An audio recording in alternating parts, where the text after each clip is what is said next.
Yo les gars, aujourd'hui on se retrouve pour une nouvelle vidéo, on va revenir sur du Yu-Gi-Oh! Il y a un an j'ai sorti une vidéo sur le lien entre Yu-Gi-Oh! Et l'Égypte antique.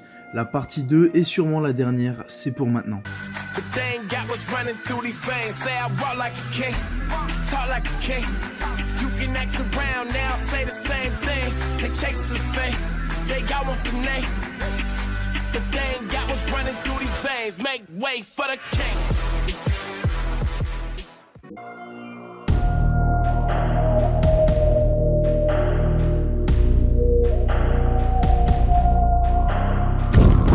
Ok, alors comme dit aujourd'hui on se retrouve sur du Yu-Gi-Oh! Et cette fois au lieu de se pencher sur les références directes dans le manga, on va s'intéresser aux monstres, mais surtout sur les dieux égyptiens. Comme dit dans la vidéo précédente, Takahashi s'est rendu en Égypte et il est impossible de parler des références à l'Égypte sans revenir sur les dieux égyptiens. Le premier des trois qui va nous intéresser est Obélisque le Tourmenteur dans la version traduite de l'anime, ou le soldat géant de l'Obélisque dans la version officielle.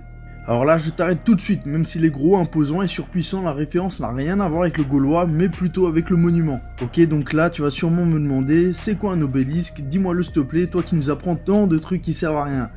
Pas de soucis mon pote. Un obélisque est un monument que l'on peut retrouver un peu partout dans le monde, car durant l'ère romaine, ces derniers ont été arrachés de leur terre d'origine. Tu peux reconnaître ce monument par sa forme de longue colonne avec une petite pyramide au bout et des hiéroglyphes dessus. Pourquoi obélisque s'appelle comme un long caillou pointu alors? Ce monument est sacré parce qu'il symbolise l'âme qui s'en va vers le ciel lorsque quelqu'un est décédé. C'est ce côté sacré qui a permis de donner le nom du dieu égyptien à sa carte. On passe à la seconde carte de dieu égyptien, la première qu'a eu Yugi dans le manga. Il s'agit d'Osiris, le dragon du ciel.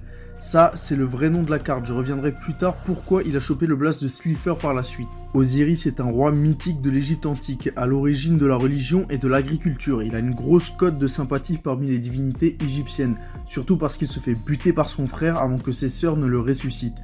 Sa mort en martyr lui vaut le titre de souverain du monde des morts. L'auteur de Yu-Gi-Oh! Imaginait Slifer en tant qu'animal domestique d'Osiris, faisant de lui Osiris le dragon du ciel.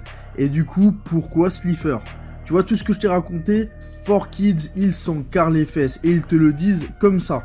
Va faire foutre. Slifer a été choisi en l'honneur du producteur de la première saison animée aux États-Unis, Roger Slifer, et ça a tellement été bien pris que ça a été imprimé sur les cartes par la suite. On termine avec le dernier des trois, le dragon ailé de Ra, censé être le plus fort des trois car il trône au sommet de la pyramide et qu'il est censé être le roi des dieux, voyant le pharaon sa représentation terrestre. Tout comme ce que l'on peut voir sur certains hiéroglyphes, la tête de faucon a été respectée.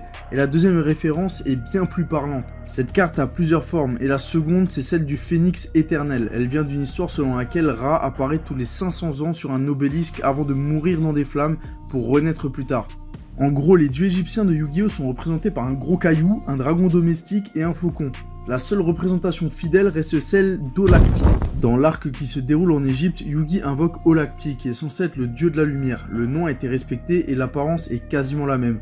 Enfin un truc qui a été logique dans tout ce putain de bordel. Le second monstre qui respecte assez fidèlement la mythologie égyptienne est une carte qui réside dans le deck du serviteur de Marek, Orion. À part le fait d'avoir un bon paquet de cartes pièges qui font office de monstre, il a une bête mythique qui porte le nom de Serket. Serket, ça pourrait être le blast de ton pote Ketur, mais dans le cas actuel, il est représenté dans la mythologie égyptienne comme une femme avec un scorpion sur la tête, ou une femme avec une tête de scorpion. C'est toi qui choisis ce qui te plaît, les goûts et les couleurs, moi je te juge pas. C'était une déesse protectrice chargée de protéger des piqûres et devait protéger Ra du dieu serpent représentant l'incarnation du mal. C'est pareil que l'histoire d'Orion qui devait protéger Marek de son côté sombre. C'était la dernière partie sur l'Égypte et Yu-Gi-Oh! Tu peux liker, t'abonner et partager. D'ici là, prends bien soin de toi et je te dis à la prochaine. Ciao. Et je compte et recompte le détail, je prends la CB, les chèques et les virements Paypal. Tous les jours dans le bad 4, ça vend de la weed et s'extasie. Ajoutez-moi sur Snap, j'ai mis les tarifs dans la story. La drogue. Ou bien venez me voir sur place, au 126 rue Jean Massé. À 10 minutes du tram, juste en face du Franprix.